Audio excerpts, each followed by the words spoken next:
नोव्हेंबर-डिसेंबर महिना गेला असावा. आकाश निरभ्र होते. थोडासा सूर्यप्रकाश आला होता. कॉलेज कॅम्पसमध्ये मित्रांसोबत बसून आम्ही उन्हाचा आनंद घेत होतो. तसेच आम्ही मित्र इकडे-तिकडे वस्तू फेकत होतो. असं म्हणून माझं सगळं लक्ष कॉलेजच्या मेन गेटजवळ गेलं. हलक्या निळ्या रंगाचा स्वेटर, पिवळ्या रंगाचा सलवार सूट आणि रेशमी केस पुढे दुमडलेले कोणीतरी येत होते. त्याच्या चेहऱ्यावर पडणारा हलका सूर्यप्रकाश आणि त्यांच्या ओठावरचे लाल ठिपके अप्रतिमपणे फुलत होते. ती माझ्याजवळ आल्यावर मला आश्चर्य वाटले. "अहो, ही तर निशा!" माझ्या तोंडून अचानकच त्यांचे नाव निघाले. मी निशाला अनेक वेळा प्रपोज केले होते, पण आजतागायत तिच्याकडून प्रतिसाद मिळाला नाही. ती नाकारत नव्हती किंवा ती कधीही सहमत नव्हती. तिने फक्त हसणे टाळले. याच कारणामुळे माझी मैत्रीण मला नेहमी म्हणायची की निशाही तुझ्यावर प्रेम करते म्हणून ती तुला नाकारत नाही. आजही तिला इतकं सजवलेलं पाहून मी पण ठरवलं होतं की उत्तर घेता येईल. आता आम्ही वर्गात गेलो होतो, पण ब्रेकमध्ये संधी मिळताच मी तिला विचारले, "निशा, मला तुला एक गोष्ट विचारायची आहे." "विचार," निशा म्हणाली. मी आज आवाज दाबत बोलत होतो. जेव्हा तिने माझे शब्द कापले आणि म्हणाली, "ठीक आहे, आज तू काही बोलणार नाहीस, मी सांगेन."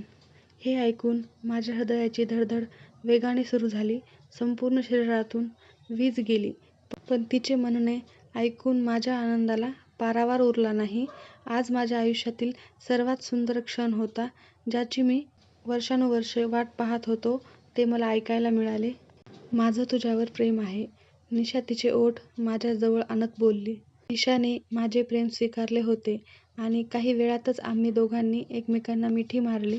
शतकानुशतके ओसाड भूमीवर आज प्रथमच प्रेमाचा गुलाब फुलला होता. सर्व दिशा प्रेमाच्या या रंगात रंगून निघाल्या होत्या. आता काही दिवसातच लैला मजनूसारखे आम्ही संपूर्ण कॉलेजमध्ये फेमस झालो होतो. आमचे सर्व मित्र निशाला भाभी म्हणू लागले. यानंतर आम्ही दोघे अनेकदा एकत्र फिरायचो, मस्ती केली. कधी या पार्कमध्ये तर कधी त्या पार्कमध्ये. आम्ही आमची बाईक पाटणाच्या रस्त्यावर घेऊन जायचो, तेव्हा सगळ्यांच्या नजरा आम्हा दोघांवर खिळल्या होत्या. पण एक वेळ अशी आली की आमचं कॉलेज संपुष्टात येत होतं. आम्हा दोघांना वेगळे होण्याची भीती वाटत होती. मनात वेगवेगळे आश्चर्यकारक विचार येत होते. कधी-कधी आपल्याला वाटत होतं की आपण दोघांनीही लग्न करावं, तर कधी आपल्याला आपल्या कुटुंबाच्या निर्णयाची भीती वाटते. आमचं कॉलेज संपल्यावर आम्ही दोघंही आपापल्या शहरात परत आलो. पण तिच्या आठवणींनी इथं जगणं कठीण झालं. बरेच दिवस काही करावेसे वाटत नव्हते. तो उदासपणे तिच्या चित्राकडे बघत होता. भावंडांमध्ये मी सर्वात मोठा होतो, त्यामुळं मला लवकरात लवकर नोकरी मिळावी अशी जबाबदारी अभ्यासानंतर आली.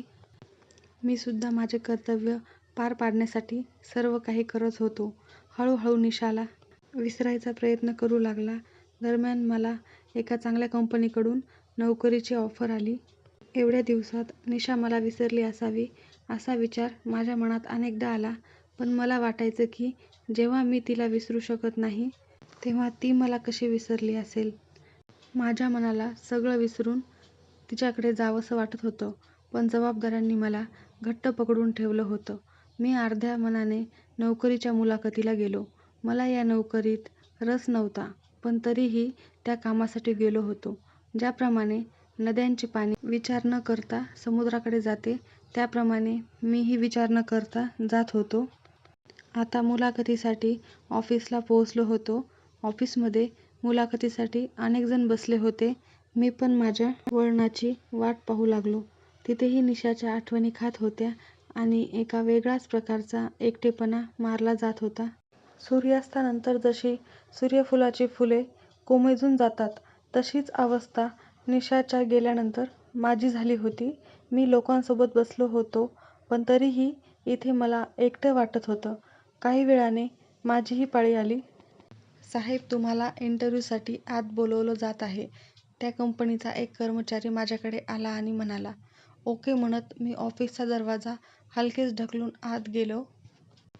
मोठे डोळे, धीट चेहरा, चेहऱ्यावर कणखर स्वभाव, आणि हलके पांढरे केस. एक व्यक्ती खुर्चीवर बसली होती.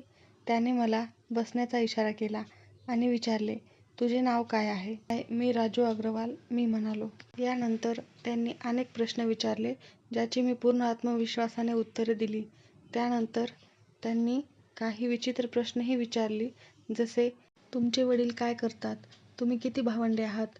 या प्रश्नांशिवाय इतरही अनेक प्रश्न विचारले गेले, पण मी सर्व प्रश्नांची अचूक उत्तरे दिली. "तुझं कोणावर प्रेम आहे का?" त्याचा प्रश्न ऐकून मला धक्काच बसला. चांगल्या नोकरीसाठी असा प्रश्न कोणी विचारतो? या प्रश्नाचे उत्तर गप्प राहणे मला योग्य वाटले. हा प्रश्न ऐकून तो नोकरीच्या मुलाखतीसारखा कमी आणि लग्नाच्या मुलाखतीसारखाच जास्त दिसतोय. "मला तू खूप आवडतेस," तो म्हणाला.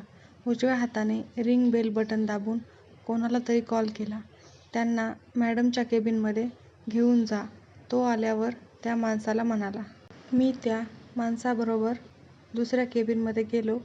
माझं मन थिरकत होतं.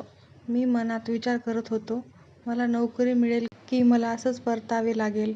नोकरी मिळाली तर बरं, नाहीतर. मी दुसऱ्या केबिनच्या आत गेल्यावर मला आवाज आला, "सर, सांगा पगार किती मिळेल?" खुर्चीवर बसलेले पाहून माझे डोळे उघडले. संपूर्ण शरीरात वीज गेली. निशा चेहऱ्यावर हलके हसू घेऊन खुर्चीवर बसली होती. मी निशाकडे स्तब्धपणे बघतच राहिलो.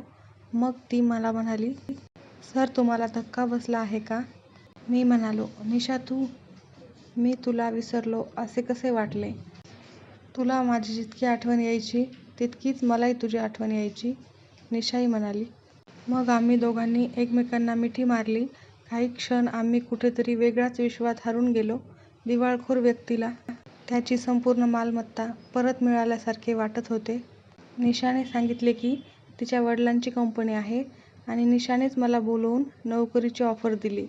कारण निशा माझ्याबद्दल तिच्या वडिलांशी बोलली होती आणि वडिलांची इच्छा होती की त्यांनी मला भेटावं. आता आमच्या दोघांची भेट झाली होती. त्यानंतर आम्ही दोघांनीही आमच्या घरच्यांच्या संमतीने लग्न केले होते. जन्मापर्यंत सोबत राहायचे वचन देऊन आज आम्ही दोघे एकत्र आहोत. मला माझे पहिले प्रेम मिळाले याचा मला खूप आनंद आहे आणि मी देवाला प्रार्थना करतो की माझ्या पुढील आयुष्यातही अशीच प्रेमळ निशा मिळो. मला हे तारे नको आहेत, मला हे झरे नको आहेत. तू सदैव माझ्यासोबत राहा, ही तुझ्या प्रियकराची इच्छा आहे.